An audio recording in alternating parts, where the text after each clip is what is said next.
বিশ্বব্যাপী মূল্যস্ফীতি কমলেও কেন্দ্রীয় ব্যাংকের ভুল নীতিতে বাংলাদেশে তা বেড়েছে বলেছেন অর্থনীতিবিদ ও ব্যবসায়ীরা। মূল্যস্ফীতি নিয়ন্ত্রণে ব্যাংক সুদ হার কমানোর তাগিদ দিয়েছেন তারা। এদিকে রপ্তানি ও রাজস্ব আয় বাড়িয়ে মানব সম্পদের উন্নয়নের মাধ্যমে সরকার জনমুখী বাজেট প্রণয়ন করতে চায় বলে জানিয়েছেন অর্থ প্রতিমন্ত্রী ওয়াসিক আয়েশা খান। রিপোর্ট আসমা আক্তার নুপুরের। রাজধানীর একটি হোটেলে প্রাক বাজেট আলোচনার আয়োজন করে ICMAB।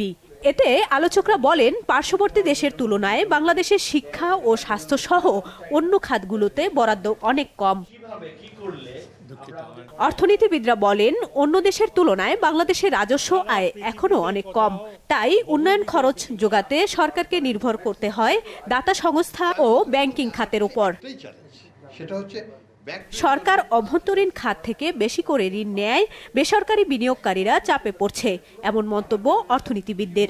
আমাদের ইনফ্লেশন কেন বেড়েছে, যেখানে সারা পৃথিবীতে ইনফ্লেশন কমেছে গত এক বছরে, সব দেশে কমেছে, আমরা কেন পারিনি?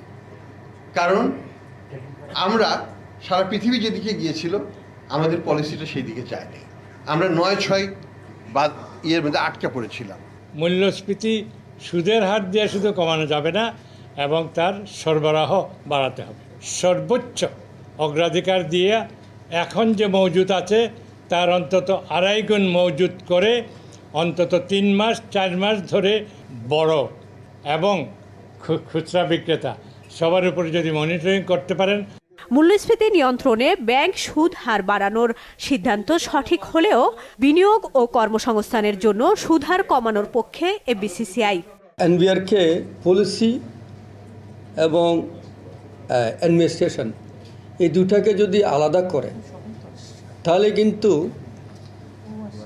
ব্যবসায়ীরা বা যারা ট্যাক্স দেয় তাদের জন্য ভালো।